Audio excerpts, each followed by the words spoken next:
a lot of people may or may not remember that cardboard playsets were a huge thing. Oh, yeah. When we were kids. And the problem now is trying to find them is they're impossible to find because they were cardboard. Mm-hmm. What do you think the toughest piece of cardboard is to find in an 80s toy line?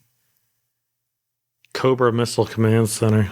I think that one's really tough. But I think Point Dread, the computer, is a very tough one to find as well. Yeah. And I don't even remember it as a kid, so I must have threw it away. It's just the cardboard pieces to that stuff is like mind-boggling to me about how hard it is to track down. Like the Cobra Missile Command Center. I cannot tell you. Well, I can tell you. One, I've never seen one. Yeah. Because it's the whole thing's cardboard, and you could only get it from Sears. Mm-hmm. Right. So, never saw one. And if I do see one, it'll probably be in like pieces held together by tape. Oh, yeah. The 3 cardboard pieces that go inside Castle Grayskull. Oh, it's very tough. It's always the one piece. It's always the hardest. Like the one with he looks like an old school deep six or old school diver. Yeah. That piece is like always easy to find, but it's like the other pieces. And I'm trying to think of some other cardboard pieces that are impossible to find. For the Cantina Star Wars, it's a tough one to find.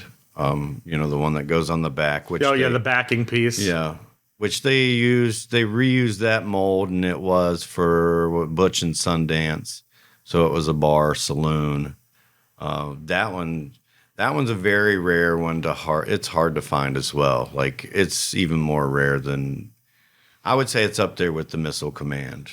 I didn't even know that existed. So that will now, for me, beat out the Missile Command Center because I did not know that was a thing.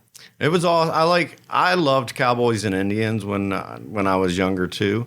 So I do have a soft spot for all of those cowboy figures back then, like the Wild West stuff. And I do have I think I have the complete run of Butch and Sundance with the cardboard and stuff. But if you find a boxed one, which I rarely see, they're over a few $1,000s. Yeah.